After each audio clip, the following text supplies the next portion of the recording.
question is letter of engagement.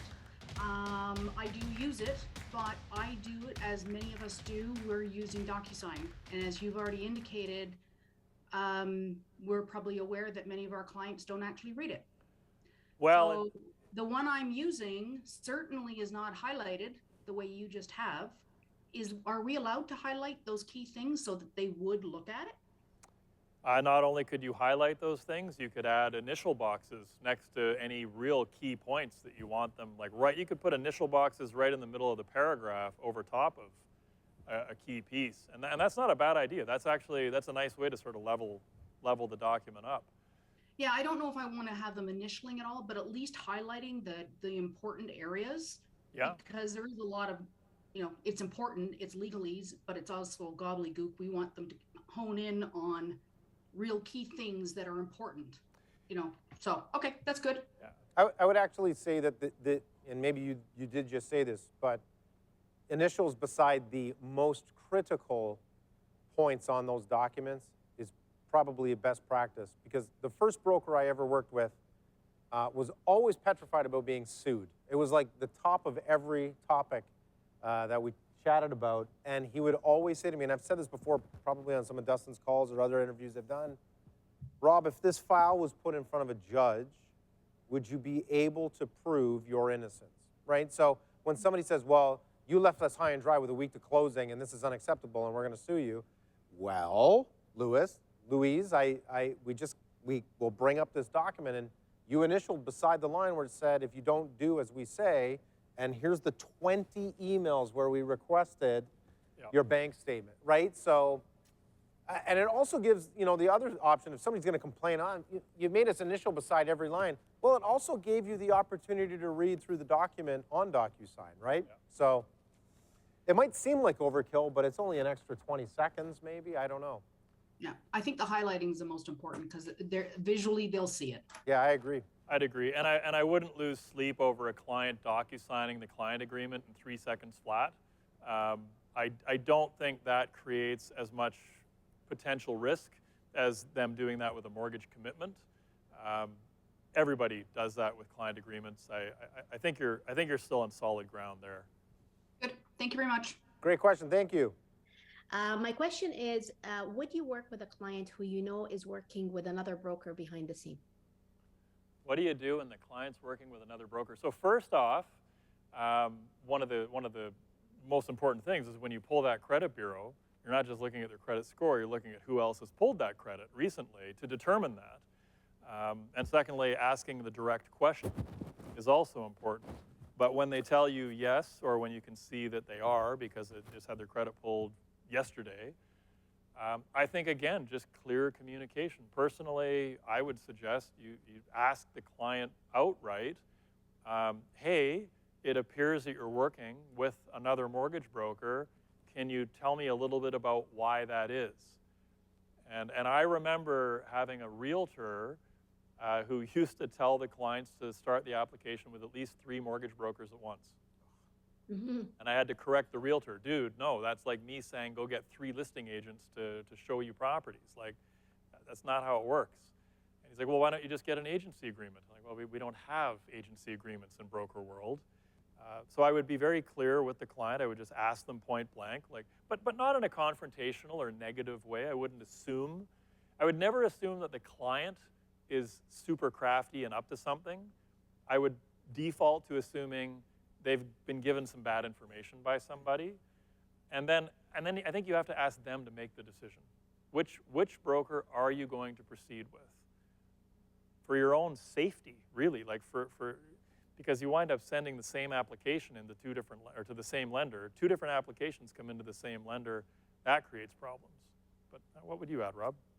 I mean, it always comes down to that initial question. I always ask, because it happens, it's going to happen, and I always ask, well, what makes me so special that you're calling me? And just asking those questions to get those answers. Now, honestly, most of the time it's, well, to touch on what you just said, well, I read on a blog post that you're supposed to get multiple quotes, and my friends told me that, like it's always some weird outside influence that's making this decision. if they're already engaged with the broker, honestly, I say, well, like, unless there's any issues, like you just don't feel comfortable, or they're not responding, or they've been ghosting you for weeks, like, you should probably just stay on that course.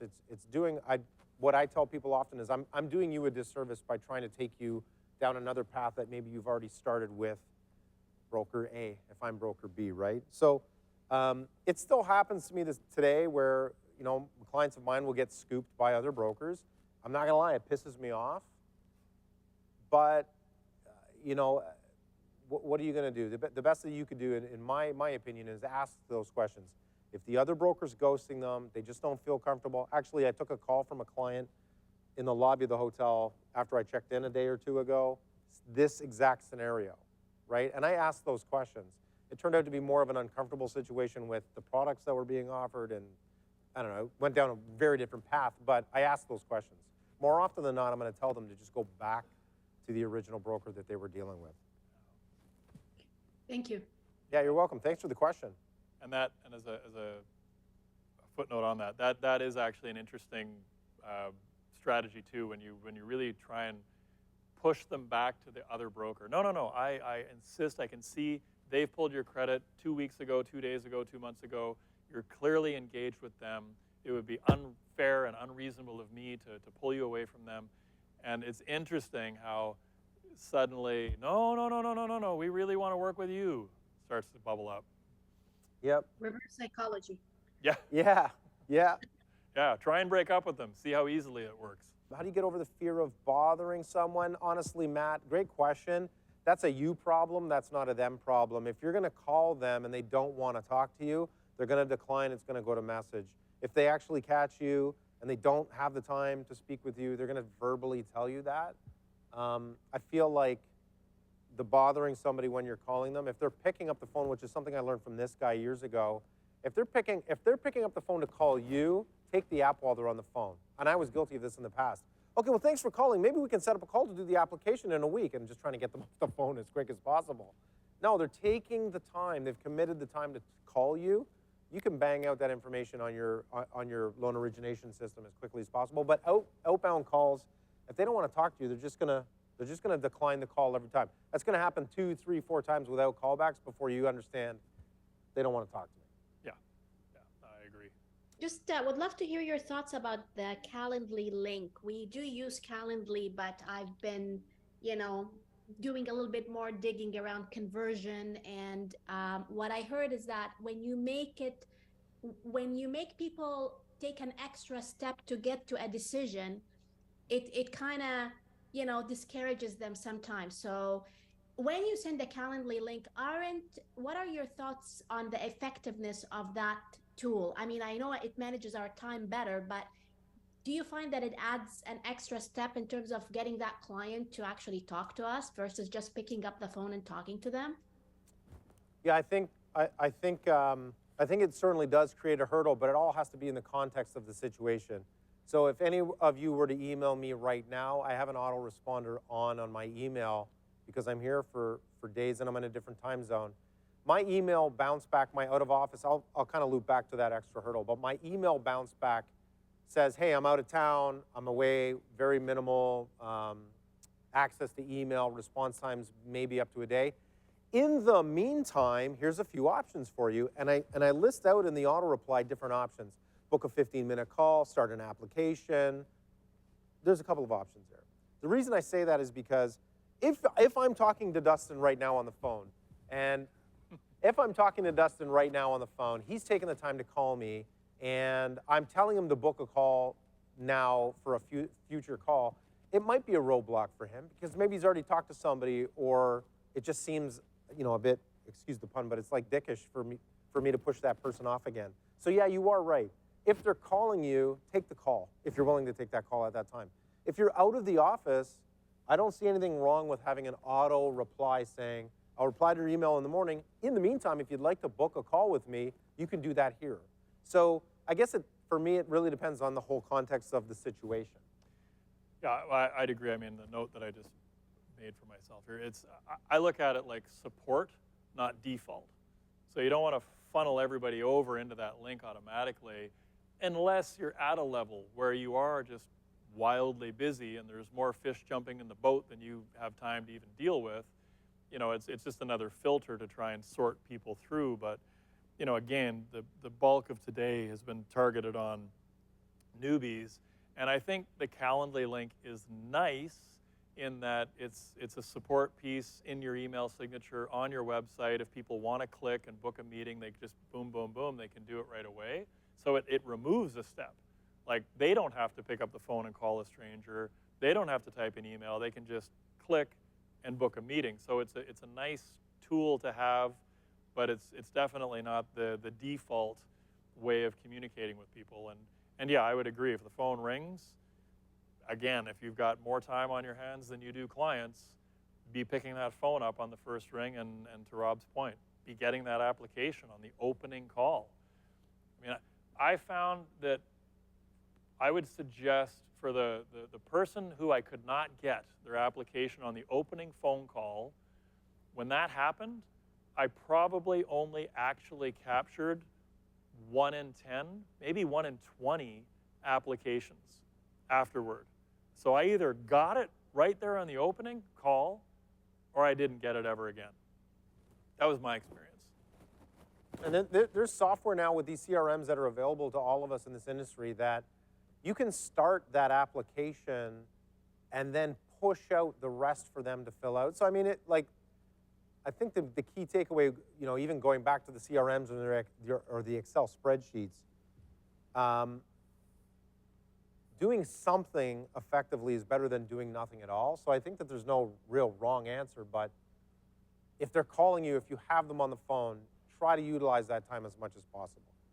How long is a letter of engagement good for? How frequently would you have clients sign it again? Before you answer that, I mean, just get it signed once. If you're working with them and then you take a 6-month break or a 12-month break, hey guys, remember this form? I'm just going to get this updated once again. Like, it's literally that easy. Thoughts? Well, the Equifax piece, right? Yep. The credit pull. Yep. That's only good for, seems to be different answers out there on how long it's good for, so I don't even want to put a timeline on it. But I think that if your initial 120-day pre-approval has expired and you're back to ground zero again, you're starting out from step one, I'd probably get a fresh Get it copy. signed again. It doesn't hurt. And, you know, to Louise's comment, it's DocuSigned, it's 3 seconds, tap, tap, tap, it's done. They don't have to come into the office anymore. It's emailed to them, right? How to implement and enforce the letter of engagement on a team level, especially when there are brand new agents reluctant, scared, and don't actually understand the implications of these 3 powerful pages. By the way, I love it.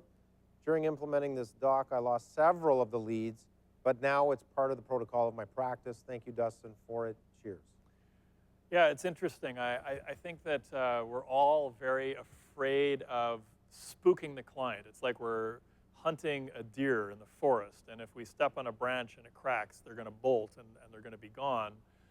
But to a large extent, it really is a great filter. I mean, if the client's not willing to DocuSign 3 pages to get things in gear, to me that says a lot about how this transaction is going to go, how easy it's going to be to get documents from them. You know, you need clients to buy into your process. And the first part of that is actually having a process and then being able to articulate to your clients, this is my process and this is why this is my process. So we need this document up front because there are a number of things that come up. And I want you to read through the document, I want you to sign it and send it back, and then we can have a deeper, more meaningful conversation about where you're at. I think you know, getting your team on board with it is well, the first part is who's the captain of the ship. I mean, somebody's got to be the captain of the ship. Somebody's got to be calling the shots. So if you're an agent coming into my brokerage and it's my license that's on the line, this is how we're going to do things. And if you're not going to be compliant, then we've got a problem. If you want to get on the phone with realtors and haven't met them or gotten a hold of a business card, what is your best advice for making contact? I'm fine, and I'm going to rant on this just a second after I finish this question. Sorry, the chat slipped up a little bit here, but basically it was, if you're trying to get a hold of them, you can never find their phone number or email address online to call a realtor, to which it drives me nuts. They are in the business of people finding them to buy or list their property. Oh, I get a lot of spam. We all get, I signed up for a recipe on a blog 3 years ago. I'm signed up for like everything now, right? It happens. I would say, just do your best. Call a realtor you know in that office. Ask for that introduction. I don't know, get creative.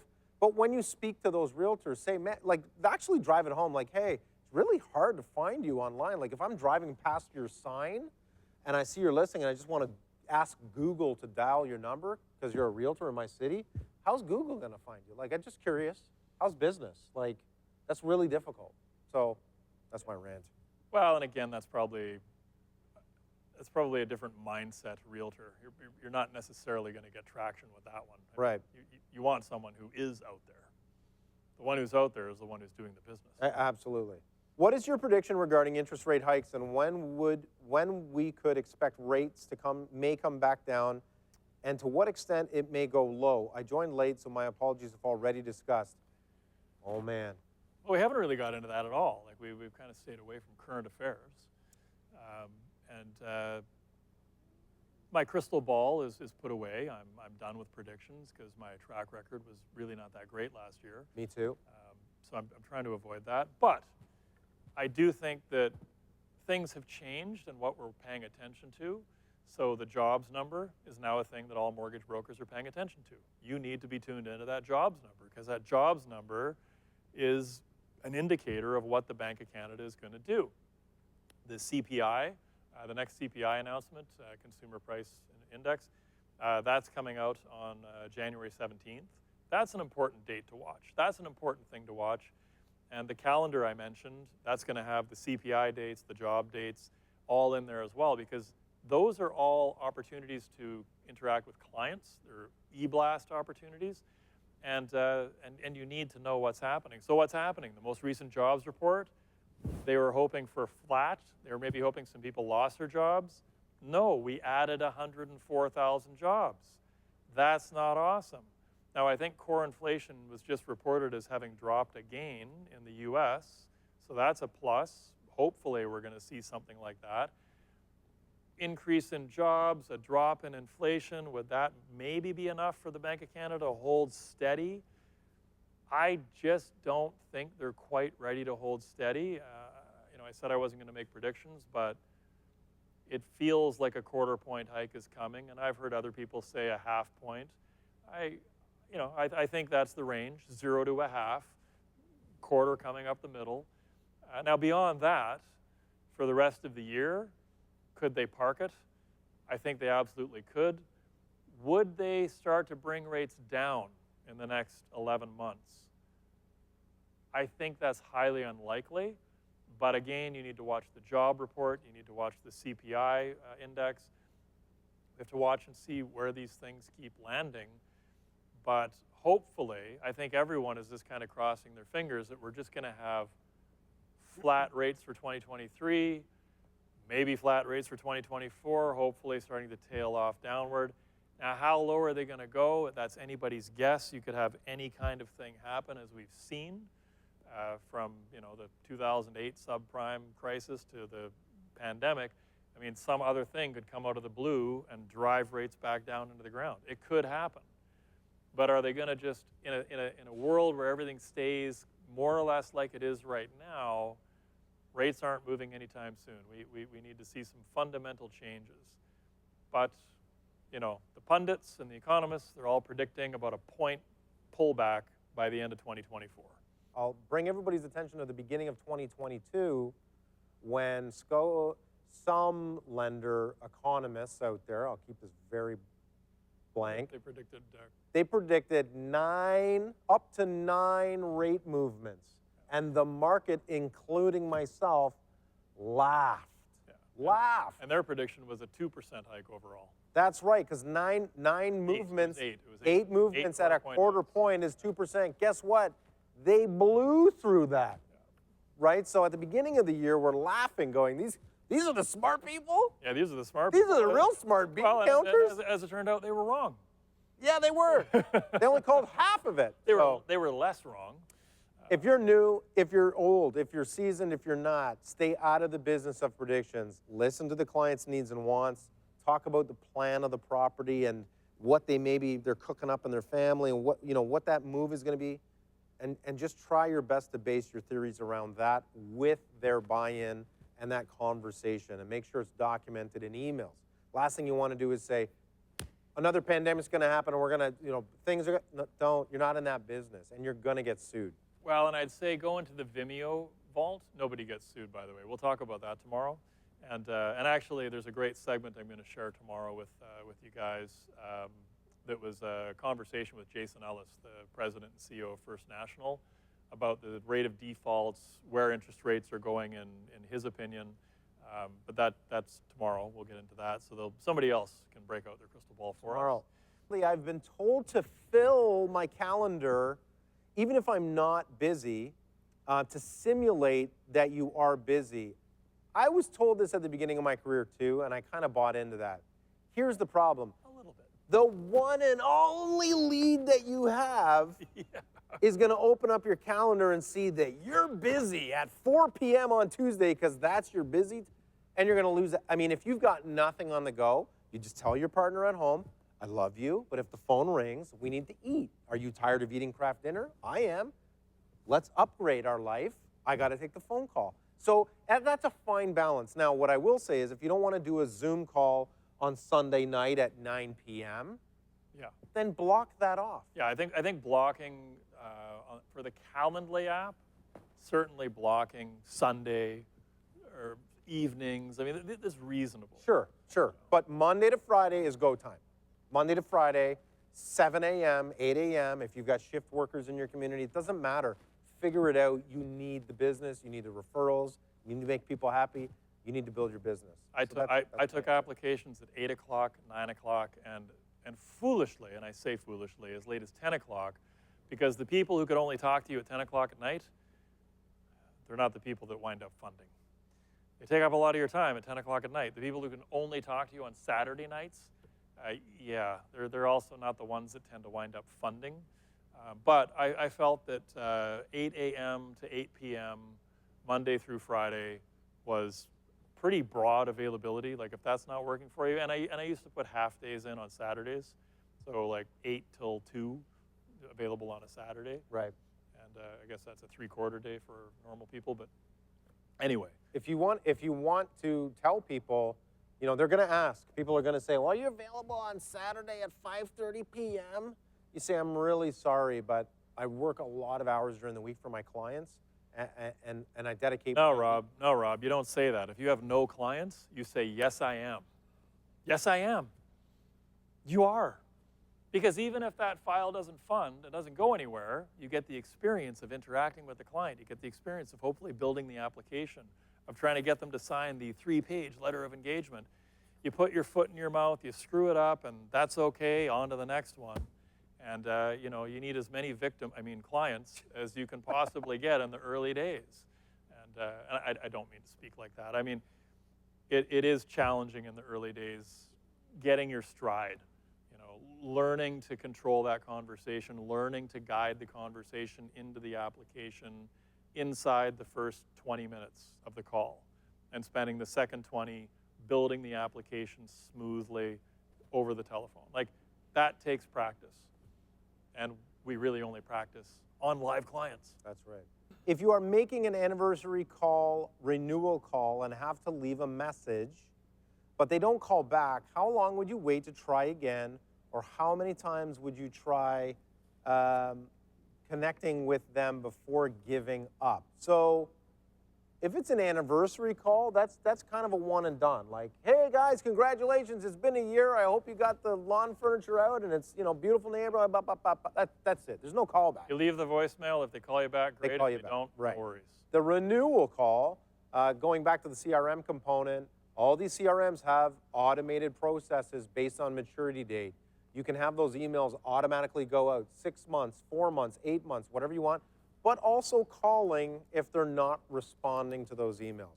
By the way, if they respond to the 6-month email saying, yeah, Rob, I'll get back to you and we'll definitely blah, blah, blah, and you get to 5 months, call, leave a message because people forget.